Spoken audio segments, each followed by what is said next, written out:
Bienvenidos a Ecos del Zohar. Prepárense para una inmersión profunda en la Parashá Vaigash, un texto que con la sabiduría de la Cábala nos revela secretos sobre la luz, la fisicalidad y la redención. Exacto. ¿Se han preguntado alguna vez cómo la responsabilidad personal, la conexión con la tierra y la capacidad de bendecir pueden transformar nuestra realidad? En esta inmersión vamos a descubrirlo juntos. Lo que me parece fascinante de Vaigash es cómo a través del encuentro de Yehuda y Yosef se simboliza la unión entre lo físico y lo espiritual. Es verdad. Me intriga cómo se representan estos conceptos. ¿Podrías contarnos un poco más sobre quién es quién en esta historia? Claro que sí. Yehuda con su entrega y responsabilidad personifica a Malbut, el reino físico, la acción. Mientras que Yosef, quien se revela con abundancia, representa a Seir Anpin, la emoción divina. Oye, podríamos decir entonces que este encuentro nos hable de la fusión entre la acción y la emoción para crear algo nuevo. Exactamente. Y la clave para que esta unión sea posible reside en la responsabilidad. Fíjate cómo Yehuda reconoce su participación en la venta de Yosef. Y esta aceptación, en lugar de conducirlo al castigo, lo eleva. Eso me recuerda a la historia de un joven que aspiraba a ser músico, pero solo conocía la música de la bomba tucumana. Al descubrir a Mozart, se dio cuenta de su propia pobreza musical. Qué buena analogía. Es como si al tomar conciencia de nuestras limitaciones, abriéramos un espacio para acceder a una realidad mucho más amplia. Totalmente. Y así como ese joven músico, todos tenemos áreas en nuestra vida donde nos falta conocimiento o recursos. Nuestras propias pobrezas, por así decirlo. Reconocerlas sin buscar culpables es fundamental para crecer. Y hablando de crecimiento, la Parashá Vaigash también nos enseña sobre la importancia de la tierra. ¿Sabías que la letra Bet, que significa bendición, también representa la tierra? Es la base de toda la creación física, incluyendo nuestras propias almas. Es increíble cómo todo está conectado. Pero a veces en el ajetreo diario se nos olvida que somos parte de la Tierra, literalmente hechos del polvo de la Tierra. ¿Cómo podemos integrar esa conciencia en nuestra vida diaria? Cuidando el planeta, por supuesto. Pero no solo desde una perspectiva ecológica, sino también espiritual. Honrando la tierra, honramos nuestra propia esencia. Y hablando de honrar nuestra esencia en el estudio de Vaigash, se menciona algo que me genera curiosidad, y es el peligro de la religión. Es un tema complejo. Se plantea que a veces al buscar la divinidad fuera de nosotros mismos nos alejamos de la verdadera fuente de luz que reside en nuestro interior. Es como si nos hubieran enseñado a buscar respuestas solo en el cielo, en lugar de mirar dentro de nosotros mismos. Exacto. No se trata de negar la religión, sino de cuestionar las estructuras que nos limitan. La verdadera espiritualidad nace de conectar con nuestra propia divinidad. Y para conectar con esa divinidad a veces necesitamos un buen sacudón, ¿no crees? En la física cuántica, por ejemplo, se habla del colapso como un punto de inflexión para dar paso a una nueva realidad. Así es. Los momentos de crisis, aunque dolorosos, pueden ser oportunidades para romper con viejas estructuras y crear algo nuevo más expansivo y satisfactorio. Piensa en la historia del rabino que arruinó la vida de un hombre para que éste pudiera acceder a la abundancia que le estaba destinada. Es una enseñanza radical. Me cuesta comprenderla, pero entiendo que nos desafía a aceptar los momentos de quiebre como parte del proceso de crecimiento. Precisamente. Y en Vaigash, la revelación de Yosef a sus hermanos nos muestra un quiebre crucial. Yosef, vendido como esclavo, se convierte en el regente de Egipto, y sus hermanos, llenos de culpa, se postran ante él. Es un giro dramático en la historia. ¿Qué podemos aprender de este encuentro? Es la culminación de un largo proceso de transformación. Fíjate cómo Yosef, a pesar del sufrimiento, no busca venganza, sino que perdona a sus hermanos y les ofrece ayuda. Es una gran lección de sabiduría y compasión. Su historia nos muestra cómo la adversidad, en lugar de destruirnos, puede refinarnos. Exacto. Y no solo alcanza un alto nivel de poder material, sino también una profunda madurez espiritual. La clave de su transformación reside en su capacidad de conectar con su ruaj. Ruach, ¿te refieres a esa parte del alma que nos conecta con la espiritualidad? A veces escucho ese término, pero no tengo muy claro a qué se refiere. Sí, ruaj es ese nivel de alma superior que nos conecta con la sabiduría y la intuición. Sería como el puente entre nuestro deseo animal, el nefes y el neshama, nuestra chispa divina. Entiendo. Entonces, para acceder a ese ruaj, necesitamos ir más allá de nuestras reacciones automáticas de la emoción que nos controla. Precisamente. Imagina un electricista que no le teme a la electricidad, sino que la domina y la utiliza para crear. De la misma manera, podemos aprender a dominar nuestras emociones en lugar de ser dominados por ellas. Esa imagen me queda clarísima. Y en esta parashá vemos cómo la unión entre Yosef y Yehuda, entre la emoción divina y la acción responsable, genera abundancia para todo el pueblo de Israel. Es una metáfora poderosa de cómo, al integrar lo físico y lo espiritual, podemos manifestar nuestro potencial. La pregunta es, ¿Estamos nosotros dispuestos a hacer el trabajo? Esa es una pregunta que nos invita a reflexionar profundamente. Y creo que es un buen punto para hacer una pausa y asimilar todo lo que hemos explorado en esta primera parte de nuestra inmersión en Baigash. Retomando nuestra inmersión en Baigash, hay un aspecto que considero crucial para comprender la profundidad de esta parashá, la importancia del perdón. Tienes razón. El perdón es un tema central en la historia de Yosef y sus hermanos. Desde la venta como esclavo hasta el reencuentro en Egipto, el perdón parece ser la clave para la reconciliación y la transformación. Exactamente. Y no se trata de un perdón superficial, de simplemente olvidar lo que pasó. Es un perdón que nace desde la comprensión, desde la capacidad de ver la situación desde una perspectiva más elevada.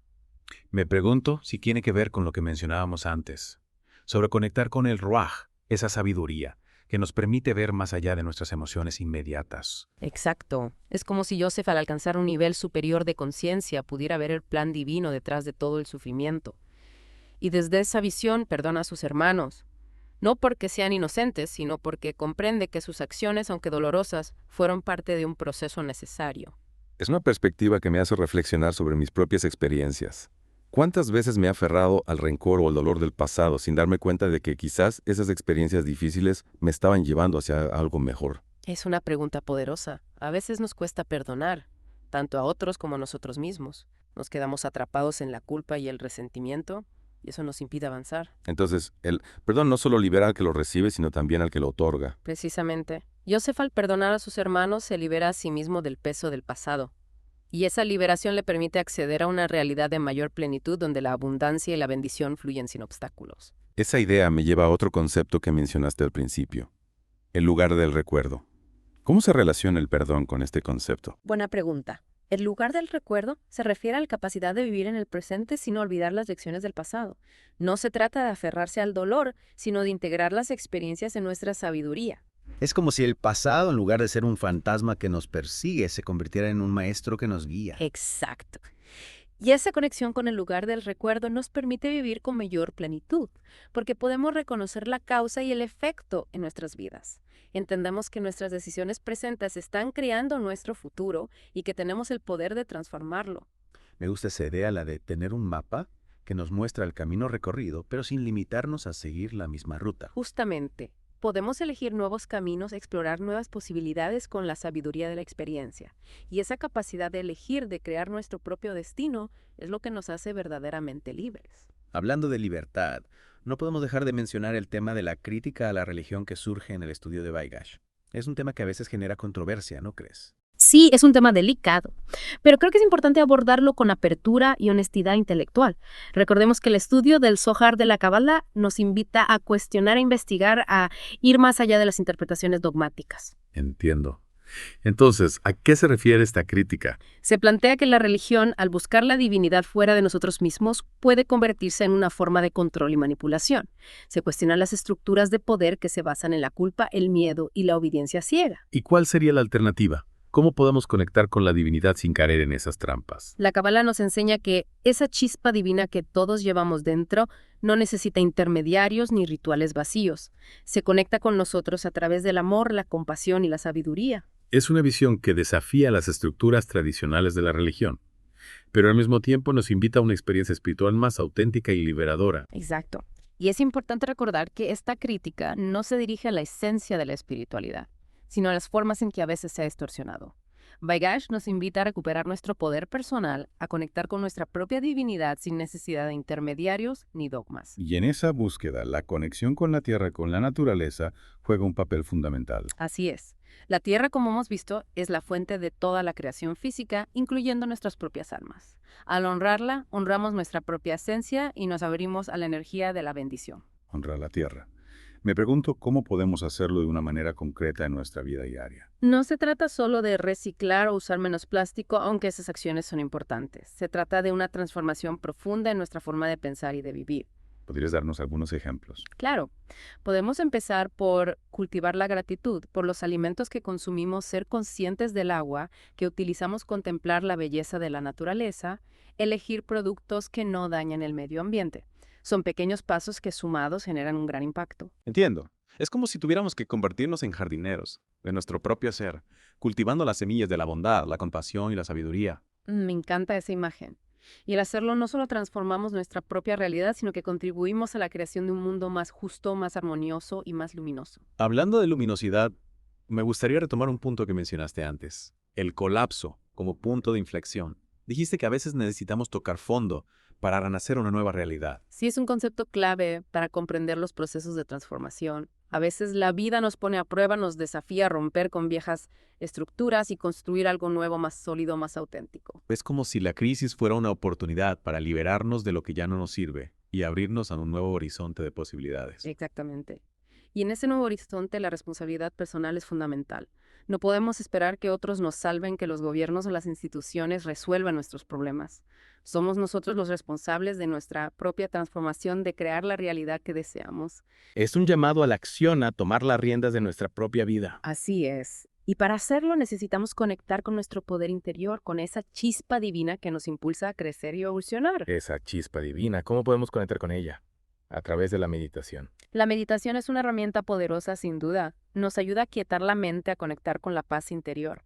Pero también podemos conectar con esa chispa divina a través de la creatividad, el servicio a los demás, la conexión con la naturaleza, la práctica de la gratitud. Hay muchos caminos. Lo importante es encontrar el que resuene con nuestro ser.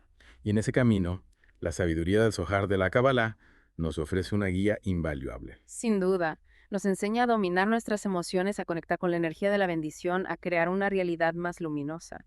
Pero no se trata solo de comprender los conceptos intelectualmente, sino de integrarlos en nuestra experiencia, en nuestra forma de actuar y de relacionarnos con el mundo. Es como si tuviéramos que convertirnos en embajadores de la luz llevando la sabiduría de Baigash a cada rincón de nuestra vida. Exactamente. Y esa labor comienza por nosotros mismos, por la transformación personal. Al cultivar la responsabilidad, la conexión con la tierra, la bendición, estamos creando un campo energético que se expande hacia nuestro entorno. Es una invitación a vivir con mayor conciencia, con mayor integridad, con mayor amor. Y al hacerlo estamos contribuyendo a la creación de un mundo más justo, más armonioso, más luminoso. Precisamente. Un mundo donde la energía de Baigash se manifiesta en toda su plenitud. Y creo que es un buen punto para hacer una pausa y reflexionar sobre todo lo que hemos explorado en esta segunda parte de nuestra inmersión en Baigash. De regreso a Ecos del Zohar. En esta última parte de nuestra inmersión en Baigash vamos a explorar las herramientas prácticas que nos ofrece esta parashá para transformar nuestra realidad. Listos para llevar la sabiduría a la acción. Por supuesto. Recordemos que Baigash nos presenta la historia de Yosef, quien a pesar de ser vendido como esclavo, llega a ser regente de Egipto. Su transformación no se basa en la suerte, sino en la aplicación de principios espirituales que todos podemos cultivar. Me gusta esa idea, como si tuviéramos un mapa para desarrollar nuestro potencial. ¿Por dónde podríamos empezar? Un punto clave es el dominio de las emociones.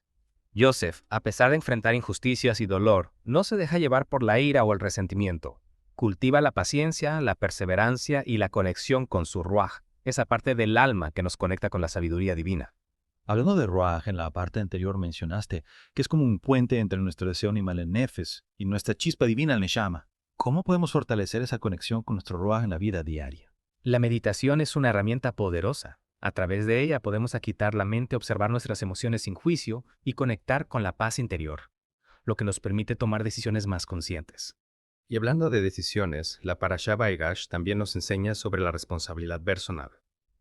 Yehud, al reconocer su culpa en la venta de Yosef, da un paso crucial hacia su propia redención. ¿Cómo podemos aplicar este principio en nuestra vida? Asumir la responsabilidad de nuestras acciones sin culpar a otros o a las circunstancias es fundamental.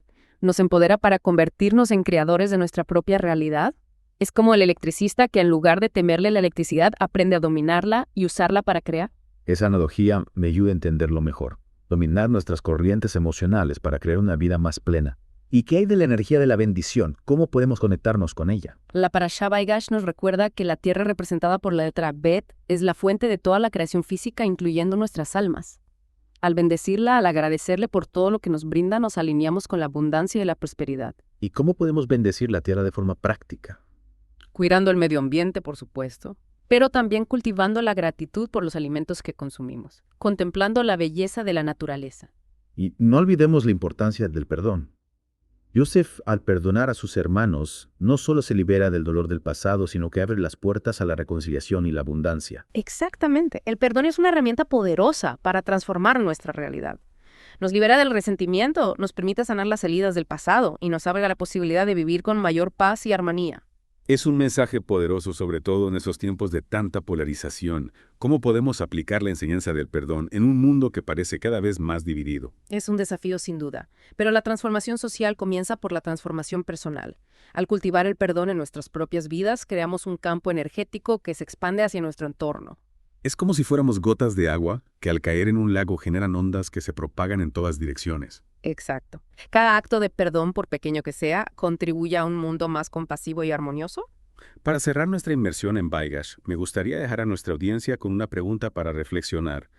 ¿Qué podemos hacer hoy mismo para llevar la sabiduría de esta parashá a nuestra vida diaria? Excelente pregunta. Los invito a elegir una de las herramientas que hemos explorado.